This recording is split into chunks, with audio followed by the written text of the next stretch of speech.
우리가 이사야서 본문 들어가기 전에요. 이사야서에는 아주 중요한 두 이야기가 등장하고 있어요. 이사야서는 우시야와 요담, 아하스, 히스기야, 므낫세 등 유다의 여러 왕들이 군림하던 시대인데 하필이면 이 아하스 왕, 7장에 등장하는 아하스 왕 이야기와 히스기야 이야기에 대해서만은 아주 자세히 언급하고 있어요. 이것이 이사야서에서 어떤 역할을 하고 있는지, 이 두 왕의 이야기가 어떤 공통점과 차이점을 보이고 있는지, 그것을 우리가 한번 알아보는 것은 굉장히 이사야서를 이해하는 데 아주 중요하거든요. 그래서 그 부분에 대해서 잠깐 한번 알아보고, 그리고 이사야서에 등장하는 4명의 왕에 대해서 우리가 다 살펴본 후에, 그것이 우리 이사야서의 배경이 되니까요. 그런 후에 이제 본문 해석 들어가도록 하겠습니다. 7장에 아하스 이야기가 등장하죠. 그리고 36장에서 39장에서는 히스기야 이야기가 등장하는데요. 이 두 이야기가 과연 이사야서에서 무엇을 이야기하고자 하는 것인지 이 이야기를 통해서 알 수 있는데요. 이들의 이야기의 그 공통점을 먼저 한번 살펴보겠습니다. 이 이야기는 일단은 두 이야기 다 장소가 똑같아요. 그 7장 3절에 보면 윗못 수도끝 세탁자의 밭 큰 길 이렇게 돼 있잖아요. 그리고 36장 2절에도 보면 세탁업자의 터의 대로 윗못 수도끝 곁 이런 식으로 나와요. 그러니까 둘 다 히스기야 이야기나 아하스 이야기나 똑같은 장소에 하느님께서 이사야와 스알랴습을 그 아하스 왕 거기 가서 만나라고 하거든요. 그래서 이 두 메시지는 이상하게 같은 장소에서 이루어진다라는 그런 공통점이 있고요. 그리고 두 이야기 속에서 모두 유다 땅에 외부 어떤 세력이 침입받아서 아주 예루살렘이 아주 위협을 받고 있다라는 그런 공통점이 또 있어요. 그리고 유다왕 아하스와 히스기야에게 이러한 사실이 전해지고 나서 둘 다 아주 심히 두려워하였다라고 성경에 말해주고 있어요. 둘 다 뭐 사실 그렇죠. 왕으로서 외부 침입이 있으면 제일 지켜야 하는 의무가 있는 거고 그렇게 왕이 끌려가야 되는 그런 신세가 될 수도 있기 때문에 얼마나 두려웠겠습니까?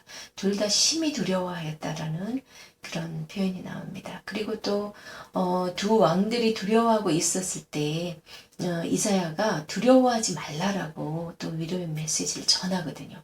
근데 이 두 사람의 반응이 너무 틀려요. 너무 틀린 그 이제 차이점은 또 나중에 얘기할 거고요. 그리고 두 왕에게 지금 공통점 얘기합니다. 두 왕에게 하나님의 그 계획이 그대로 이루어질 것을 하나님께서는 이사야 선지자를 통해 말하거든요. 그런데 두 사람의 왕에게 다 징표가 주어져요. 근데 아하스 왕에게는 징표를 원래 구하라고 이사야가 말하거든요. 근데 안 구해요. 세상에 징표라도 구하라고 그러면은 그걸 구하면 되잖아요. 그러면 그 징표라도 믿고서 그렇게 두려움에서 벗어날 수도 있는데 구하지 않아요. 하지만 그래도 하나님께서 그 징표를 이사야에게 얘기해 줌으로 해서 그 징표를 줍니다. 그게 7장 14절에 보면 임마누엘 징표 있잖아요. 그 마태가 예수님의 탄생을 예고할 때 사용했던 그 임마누엘 징표가 아하스 왕이 도저히 그 징표도 구하지 않겠다고 막 벌벌 떨고만 있을 때에 이사야가 그 동네에 그런 처녀가 있을 것인데 그러면서 그 임마누엘 징표를 주거든요. 주었던 그 징표를 그가 구하지 않았지만 주어졌고 히스기야에게도 이제 징표가 주어지잖아요. 우리가 잘 아는 그가 병들었을 때 낫겠다 하면서 이름표가 10도 물러가는 그런 징표 주어지잖아요. 그러니까 둘 다 징표가 주어졌다라는 그것이 하나의 또 공통점인데 하지만 주어졌지만 이 두 사람의 반응은 너무 다르고, 그리고 징표가 주어진 것이 아하스 왕은 믿음 없음을 드러내고 있고요. 그 당시 징표는 우리가 하나의 시험하기 위한 것이 아니라 아하스 왕에게 믿으라고, 하나님을 신뢰하라는 그런 의미로서 한 건데, 자기는 징표 안 구하겠다는 것은 신뢰하지 않겠다라는 말이거든요. 그러니까 신뢰하느냐 안 하느냐의 그 측도로서 징표를 얘기하고 있기 때문에, 여기서는 아하스 왕은 하나님을 신뢰하지 않았다라는 것을 보여주고 있고, 그리고 히스기야 왕은 그 징표를 구합니다. 그러므로 인해서 하나님을 신뢰했다라는 그것을 여기 이 이야기에서 보여주고 있어요. 그리고 일단 아하스 왕이든 히스기야 왕이든 또 공통점이 왕과 예루살렘 성은 일단 화를 면하게 됩니다. 그러나 두 이야기 모두 불길한 선언으로 끝을 맺고 있어요. 이사야가 아하스 왕에게도 당연히 그렇게 멸망을 예고하고, 그리고 히스기야 왕도 사실은 바른 왕이지만 히스기야 내러티브에서도 전후 있었던 이야기를 바꿔가면서까지 바벨론 포로로 끌려갈 것을 또 얘기해주고 있거든요. 그럼 불길한 선언은, 멸망은 어쩔 수 없다는 거. 그러니까 15년의 그 기한은 히스기야가 죽게 됐을 때 연장하기도 하지만, 그리고 사내립이 쳐들어왔을 때 그것을 하나님께서 히스기야의 기도를 듣고서 멸망시켜 주잖아요. 18만 5천 명을 멸하면서 그렇게 시켜주지만, 결국은 이사야를 통해서 이제 유다의 멸망을 예고합니다. 그리고 아수르군에 의한 그 유다의 파괴가 아하스 이야기에 예고되었는데, 다시 한번 이사야에게 또 그 말씀을 하나님께서 확인하고 있어요. 그게 어디에 나오냐면 8장 6절에서 8절에 또 다시 한번 얘기를 해주고 있습니다. 그리고 랍사게가 백성들의 마음을 동요시키기 위해서 36장 10절에서 보면요, 여호와가 보내서 왔다라고.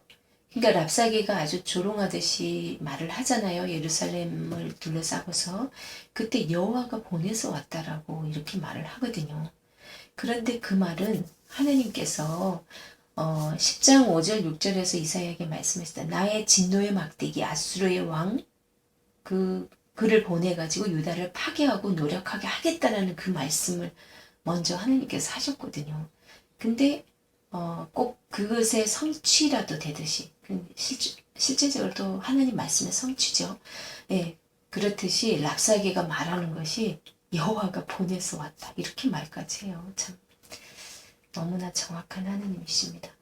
그리고 아수르 왕이 36장 18절에서 20절, 그리고 37장 10절에서 13절에 보면요, 혹시 히스기야가 너희에게 이르기를 여호와께서 우리를 건지시리라 할지라도 속지 말라. 열국의 신들 중에 자기의 땅을 아수르 왕의 손에서 건질 자가 있느냐? 그러면서 여호와가 능히 예루살렘을 내 손에서 건지겠느냐 하셨느니라. 이렇게 오만방자하고 교만한 발언을 하거든요. 그러면서 사내립이 등장하기 오래전, 근데 이제 이 얘기는 정말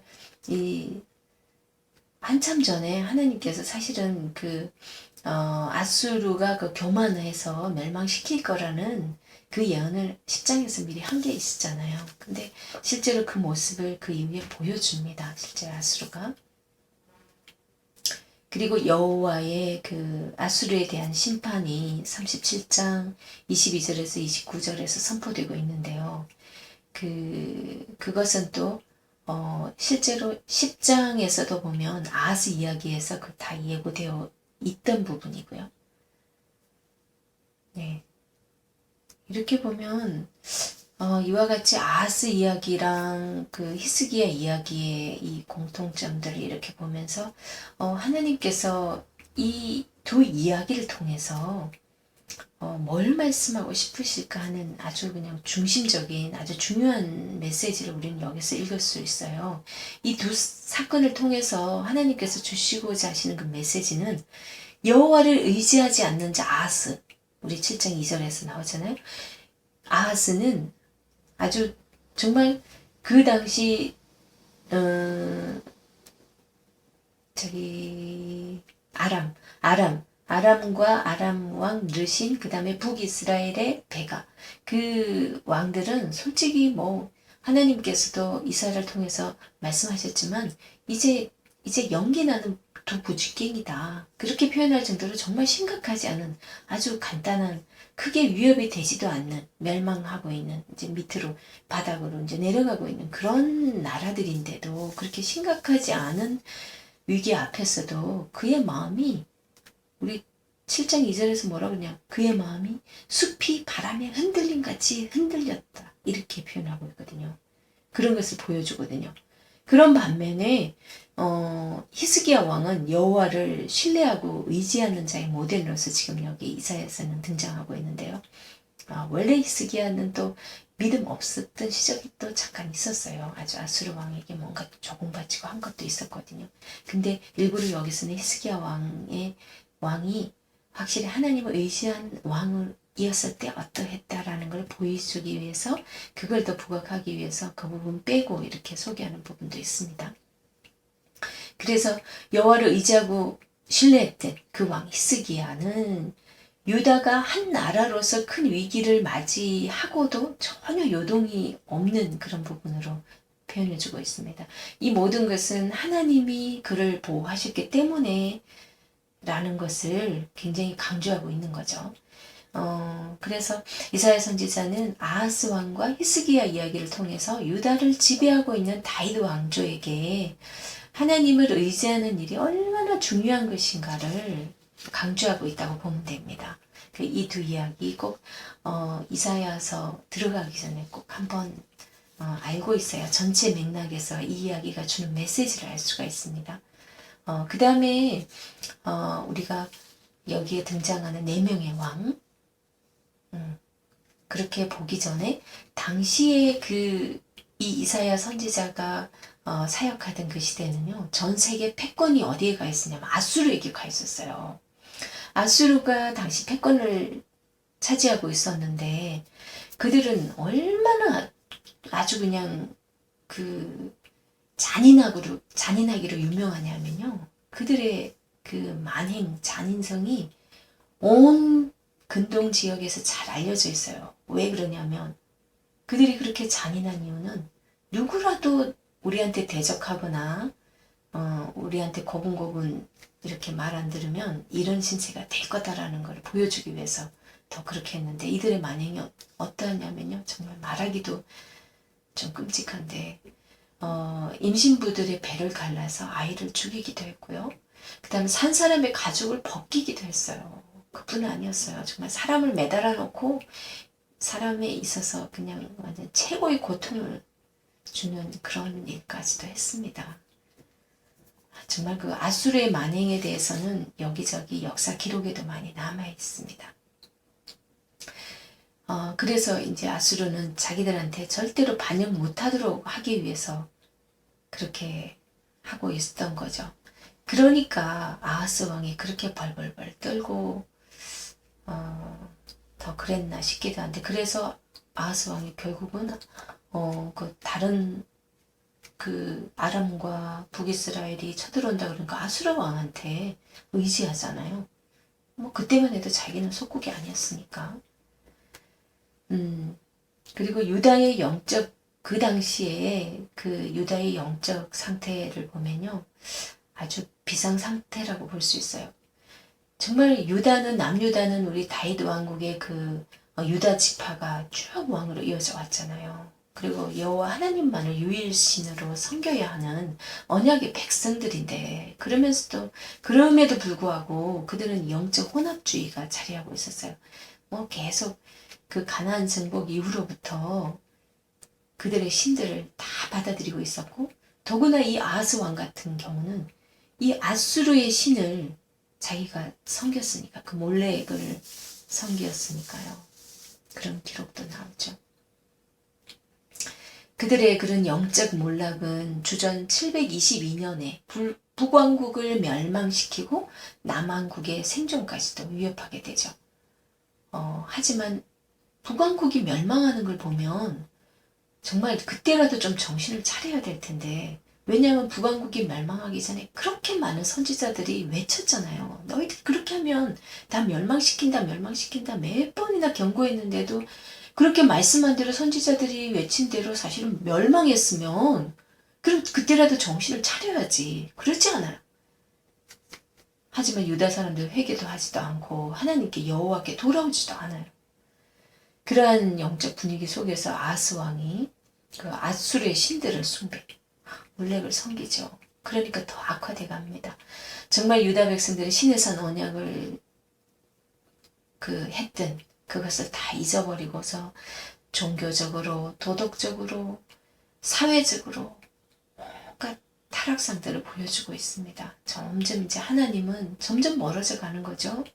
하나님은 죄와 먼 분이기 때문에 더욱더 하나님은 이제 고개를 돌리고 등도 돌리고 싶으신 거죠. 유다 사람들의 이 종교 생활에서 여호와는 하나의 무슨 수호신 같은 자기네들 필요할 때 하나님 그 정도로만 생각하고 있는 거예요. 그리고 또 이들에게는 아주 잘못된 사상들이 있었어요. 뭐냐면요.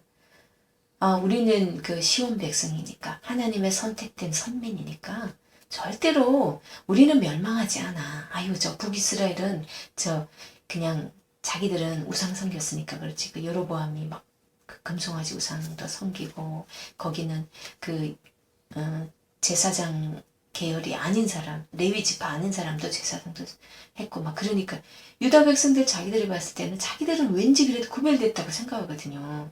유다 지파 사람들이 왕이 됐으니까. 그러니까 그래도 정신 안 차리는 거예요. 그래서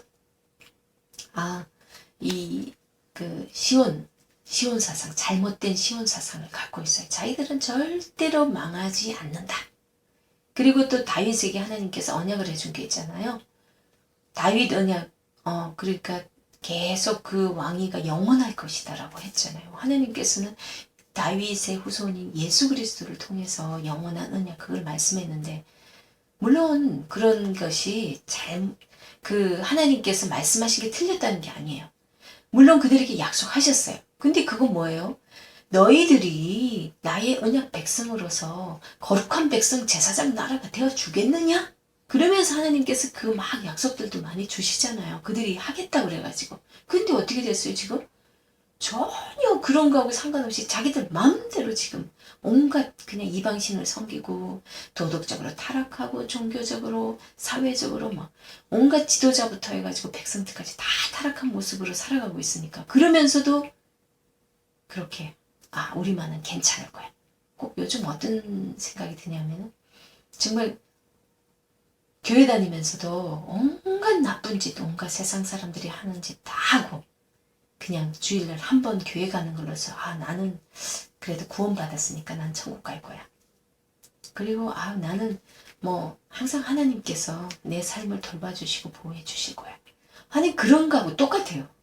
꼭 미신적으로 하나님을 믿고 교회 가는 거하고 그런 상태가 지금 오늘날의 시대라고 생각되어지지만 그때 그 이스라엘 이사야가 사역하던 시대의 이스라엘 사람들의 그 사회 상태였다는 거예요. 그런 사회적인 배경 속에 있습니다. 그런 속에서 이제 각자 왕들의 특징들을 잠깐 살펴보도록 하겠습니다. 먼저 우시야 왕이요. 우시야 왕은 그 당시엔 굉장히 경제적으로 부흥했어요. 우리 역대하 26장 6절에서 15절 이제 쭉 해서 우시야 왕에 대해서 많이 얘기를 해주고 있는데요. 우시야 왕의 통치 기간은 주전 792년에서 740년 그때까지 통치를 했는데 그때는 굉장히 경제적으로도 안정되고 정치적으로도 군사적으로도 많이 이렇게 발전한 걸로 소개를 해주고 있습니다.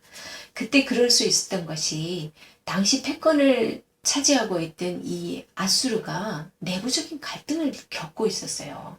그러니까 자기들 아수르 이제 뭐 살마네셀, 아술단, 뭐 아술리라니 뭐 이런 리더자들이 있을 때 너무 막 내부적인 갈등을 많이 겪고 그리고 또 기근도 있었고 그 나라에 이제 이런저런 반역들도 끊이지 않았고 그랬던 이제 상황에서 이 아수르가 이 밖으로 눈 돌릴 틈이 없었던 거예요. 그러니까 이제 사실 신경 쓸 필요가 없었죠. 외부 세력에 대해서. 그래서 우시아 당시에는 굉장히 그런 발전을 가져왔던 것을 여기저기에서 많이 볼 수 있고요. 그리고 우시아 시대, 우시아는 또 그 당시 사가랴가 사는 동안에는 역대기에 보면 그렇게 나왔어. 그가 사가랴가 살아있는 동안에는 정말 여호와 앞에 묻고 그름으로 인해 가지고 그가 참 형통하였더라라는 그런 게 있어요. 그러니까 참 그런 걸 보면 주변에 누가 바른 말 해주는 사람이 있는 건 굉장히 중요한 것 같아요. 이 우시아 왕도 우리가 기억하는 우시아 왕은 그 사람 그냥 자기가 제사장이 할 것 잘못 자기가 하다가 문둥병 걸려서 죽은 사람? 이렇게 우리가 생각하잖아요. 실제로 그렇게 죽은 사람이고 오랫동안 격리돼서 그렇게 지내던 사람이고 그렇게만 기억이 많이 되는데 이 사람도 사가랴가 살아있을 동안에는 그 사람이 이제 하나님 말씀을 잘 전해줬겠죠. 선지자. 그가 살아있는 동안에는 자기가 그 역할을 잘 해왔겠죠. 바르게 정치도 바르게 하고 하나님 앞에 바로 쓰려고 많이 노력을 했으니까 하나님께서 그의 시대에 형통했다라는 그런 말씀을 해주고 있습니다. 그리고 우시아 왕이 이제 문둥병에 걸리니까 이 별궁에 거하잖아요. 별궁에 거하면서 문둥병은 옛날에는 이렇게 격리되어야 했었거든요. 그렇지만 아직 살아있으니까 죽었진 않았기 때문에 섭장왕으로 있는 거예요. 섭장왕 하면은 뒤에 물러나 있지만 앞에 사람들하고 만나야 되는 사람은 또 다른 사람이 있어야 되잖아요. 그 문둥병으로서 그 왕좌에 앉아 있을 수가 없으니까. 그때 섭정왕으로 있게 되는데 이제 아들 요담이 왕이 됩니다. 근데 이 요담 같은 경우는 이제 우시아 왕이 아주 경제적으로 부흥하고 그러니까 부자 나라가 됐죠. 그걸 물려받습니다. 그렇지만은 이제 우시아 왕이 문둥병에 걸렸을 당시 그만큼 영적으로 둔감했다는 뜻이잖아요. 왜냐하면은 우시아 왕이 자기가 제사장 노릇을 하려고 하다가 문둥병이 걸렸다는 그 자체는 영적으로 그가 아주 둔감했다는 증거이고 그리고 그 월권 행위를 했다는 그 자체가 하나님께 버림받은 그런 그렇게 해서 문둥병으로 치셨다는 것은 하나님께서 버림받았다는 왕이 되기 때문에 그는 영적으로 아주 둔감하고 안 좋은 상태라고 할 수 있어요. 그런데 이제 요담 왕이 그걸 이제 경제적으로 부강한 거는 이제 다 잘 물려받았는데 도덕적으로나 종교적으로는 아주 타락한 나라를 물려받은 거죠. 그러면서 요담 시대에 대해서는 별로 특별한 업적이나 이런 게 언급이 되는 게 없고요. 그가 뭐 종교개혁을 했다라는 그런 것도 어디에도 나오지 않습니다. 그래서 그냥 방관만 하고 지냈고 그 요담 왕 이후에 이제 이어서 왕이 누가 되냐면 아하스 왕입니다. 아까 잠깐 아하스 왕과 히스기야 왕 얘기했는데요. 그 아하스 왕이 왕 시대에 아주 종교적으로 매우 타락한 그런 모습들을 많이 보여주는데요. 그게 아까도 잠깐 언급했지만 아하스 왕은 아수르의 신 몰렉에게 제사 지내는 그걸 자식을 이렇게 불가운데로 지나가게 하는 거거든요. 그 몰렉 신을 섞였어요.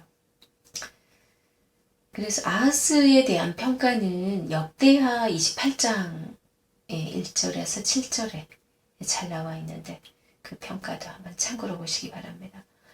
아하스는 하나님의 약속보다는 자신의 정치적인 능력과 활동에 더 자기 자신의 운명을 맡긴 사람이라고 할 수 있어요. 정말 아하스 왕의 믿음이 어느 정도인지 잘 알 수 있는 이야기가 지금 우리 7장에 소개되고 있는데요. 이 7장에 소개되고 있는 이 이야기의 배경을 잠깐 말씀드릴게요. 중요한 얘기이기 때문에요. 그 당시 아수르가 패권을 잡고 있었잖아요. 그리고 아수르가 굉장히 아주 극악무도하고 잔인하다고 했죠. 그런데 당시 아람과 북이스라엘이 그 아수르로부터 굉장한 압박 속에 있었고 이렇게 속국에서 또 벗어나고 싶은 그런 게 있었던 거예요. 막 조공도 계속 바치라고 그러고 그러니까. 그런데 당시 아직 유다는 아하스 왕 시대에는 아직 자기는 우리 유다는 속국은 아니었어요. 그런데 아람의 왕 르신, 아람의 수도가 다메섹이고요. 그리고 왕이 르신이거든요. 르신 왕과 북이스라엘의 베가 왕이 연합해가지고 같이 아수를 치자라고 그렇게 통보를 한 거예요.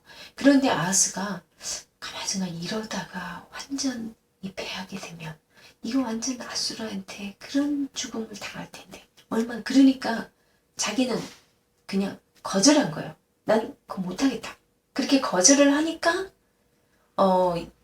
이 르신 왕하고 북이스라엘이 아무래도 안 되겠는데 저 왕을 패해버리고 우리 말을 잘 듣는 다른 왕을 거기다가 앉혀야 되겠다 생각해가지고 이 아하스 왕을 치러 가겠다고 선전포고를 하거든요. 그 선전포고를 듣고서 이제 아하스 왕이 벌벌 떨고 있을 때 이사야가 찾아가서 하는 얘기가 이 이야기예요. 근데 아하스는 그 이사야의 말 듣지도 않고 아수르 왕 디글랏빌레셀에게 가서 막 금과 뭐 많은 것을 사신을 보내서 돈과 많은 것을 주고서 이렇게 도움을 청하거든요. 그러니까 아수르는 아싸 잘됐다 싶어가지고 이참에 내가 저것들 다 싹 쓸어버리고 그냥 나중에는 유다 너까지 내가 먹을 거야. 이런 궁리를 하는 거예요. 그래서 지금 아하스 왕이 지금 얼마나 그렇게 든든한 하나님을 의지하라고 해도 듣지 않고 이 아수르를 의지함으로 인해 가지고 결국은 아수르한테 당하게 되는 그런 거를 지금 계속 보여주고 있습니다. 이 아하스 왕의 믿음이 어느 정도인지 알 수 있겠죠.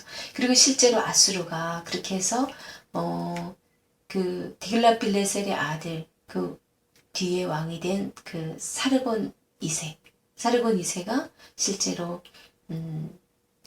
북이스라엘을 BC 722년에 멸망시킵니다. 그렇게 멸망시키고 그런 다음에 또 이 사르곤 2세가 또 유다에게도 스스이 이렇게 압력을 가하죠. 참 북이스라엘이 그렇게 해서 멸망할 때에 유다로 많이 사람들이 오기도 합니다. 그 도망 오는데 이제 이 아하스 시대에 지나서 이제 히스기야 왕 시대에 사실은 북이스라엘이 멸망하거든요. 아직 아하스 시대에는 멸망하지는 않았어요. 하지만 그 이후에 이제 이 아하스의 이런 행동들이 더욱 북이스라엘 멸망을 가져오는 또 계기가 되기도 하죠. 히스기야 왕은 정말 이사야서에서는 마지막으로 모습을 드러내는 유다 왕인데요. 하나님을 경외하는 왕으로 소개됩니다. 정치적으로나 개인적으로 어려운 시대에 이사야를 찾고 그리고 하나님의 뜻을 구한 믿음의 모범이 되는 왕으로 소개되고 있고요. 하나님의 마음에 하나님이 아주 히스기야는 그래도 믿음의 왕으로서 인정을 해줍니다.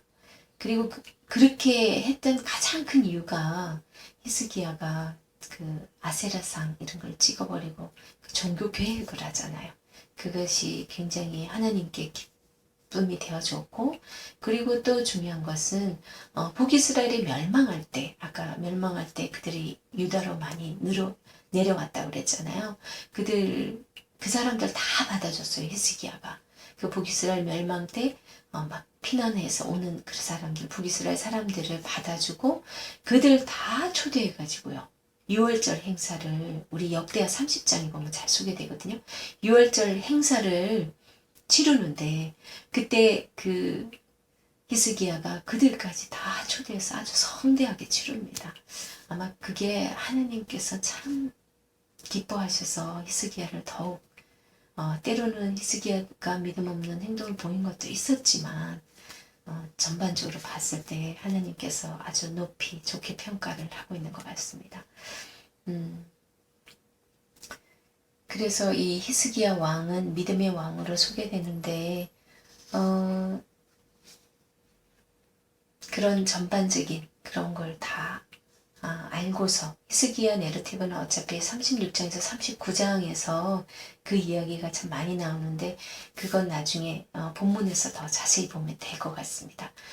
이런 모든 사회적 배경과 그리고 내 왕들의 영적 상태 그리고 하나님과의 관계 그들의 믿음 그들의 업적들 그들이 행해왔던 많은 일들 그리고 그 당시의 주변 정세들 이런 것들을 좀 먼저 알고서 이사야서를 보기 시작하면 굉장히 이사야서가 잘 들어오고요. 그리고 내용이 많이 이해가 됩니다.